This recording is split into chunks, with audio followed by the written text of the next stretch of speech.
Day 363 of Everyday Bible with Ada Ukabia. Revelation chapter 6, 7, 8, 9, 10, and 11. The lessons what I get from chapter 6 as the Lamb the open seal after seal, then plenty. The white horse and the crown then look pure, victorious, and convincing. Yet the ride that they conquer without bloodshed. No be everything we look righteous is truly righteous. In this our life, deception they come dressed as success, authority, or popularity. So we must learn to test waiting with the follow, not just to admire how that thing they look. The fiery red horse where they carry sword. That horse no they create violence. The horse they remove peace. Peace is fragile when hearts are ruled by anger, pride, and unchecked emotion. Many katakata today, many conflicts, they start with weapons, then they start with words, jealousy, and unresolved bitterness. Next comes the black horse where they carry a pair of scales. This one they speak of famine, but it also speak of imbalance, where food is measured, controlled, and overpriced. The overlooked message here be say scarcity they often exist not because there is nothing, but because justice they missing. When greed they rule, that is corruption, many people they suffer so a few can remain comfortable, and we they see them every day. The pale horse follows. This one they bring death through sword, famine, and plague. They ride on top of this pale horse. They share a sobering truth with us. Destruction is rarely sudden. They come all of a sudden. Destruction they usually come as a result of many ignored warnings. When truth is consistently rejected, now consequences will eventually arrive. Then we'll come to the next one where we'll see people don't die because of Christ, then they cry out, then they dressed in white robes. Their question is not why us, but how long? Their white robes, they remind us that faithfulness may cost comfort, but it is never forgotten by God. So heaven, they honor those way the world don't ignore. Finally, we'll come across the wrath of the Lamb. This one no be uncontrolled anger. Now justice will come from wounded love. Grace, where they don't reject, eventually becomes judgment. Love does not cancel accountability.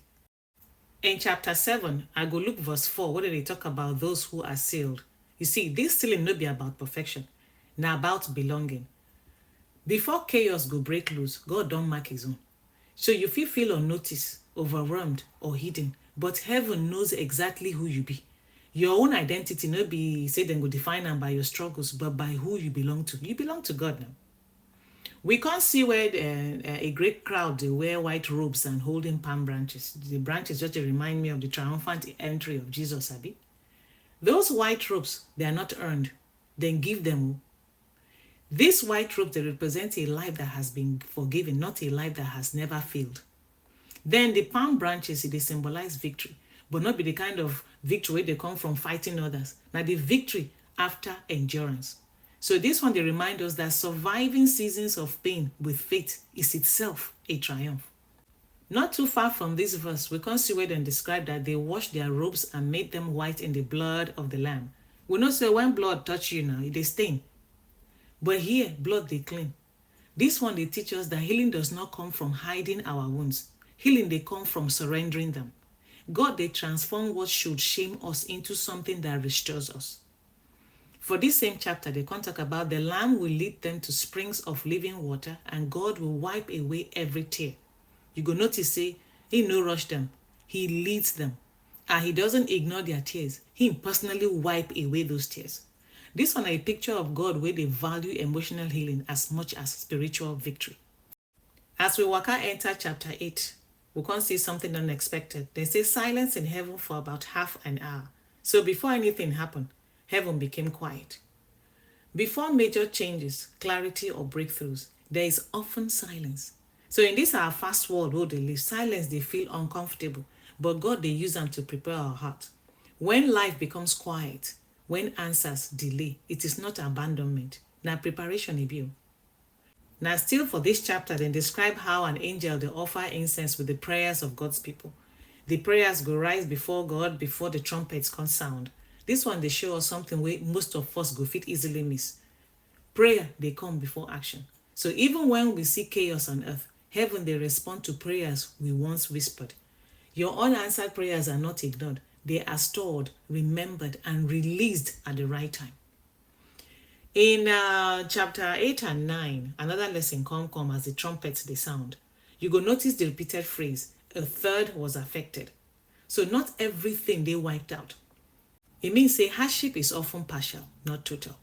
Life is shake in one area, maybe finances, health, or relationships. But it does not have to destroy everything, Abi.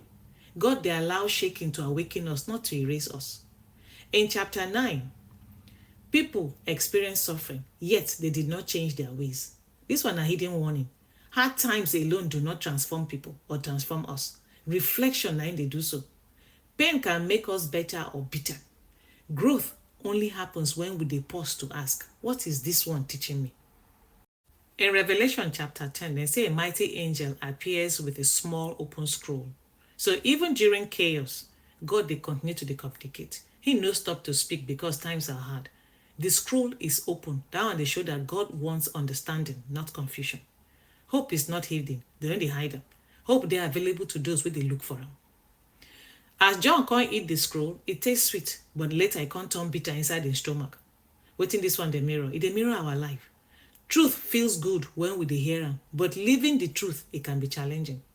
Growth is sweet in vision, it bitter in discipline, but necessary for maturity.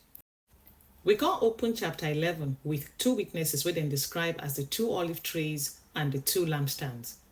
Olive tree, they produce oil. The oil from that tree then use and take fuel lantern or lamp. God they talk say, your witness must be powered from inside, from within. You know fish shine if you dey empty. No? Many people want to speak for God, but they have no oil, no prayer life, no truth, no inner conviction. This revelation they teach us that influence they come from spiritual depth, not be noise way they make. These witnesses they speak truth boldly, and the world hates them.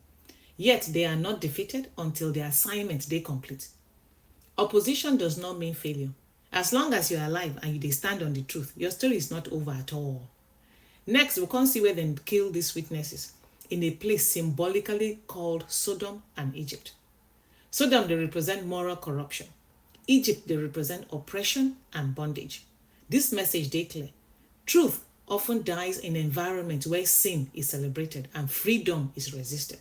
So where a society, they mock righteousness, eventually that society will silence voices with a challenger. We can read about a tenth of the city collapsing. Not the whole city, just a portion. This one, they reveal God's mercy because even in judgment, God, they warn before total collapse. In our life, when things start to fall apart, it may not be punishment, if it be a wake-up call. Finally, we see the 24 elders where they fall down, they worship. They no panic, they praise. Why? Because they understand something many of us they miss. God is always in control, even when the earth they shake.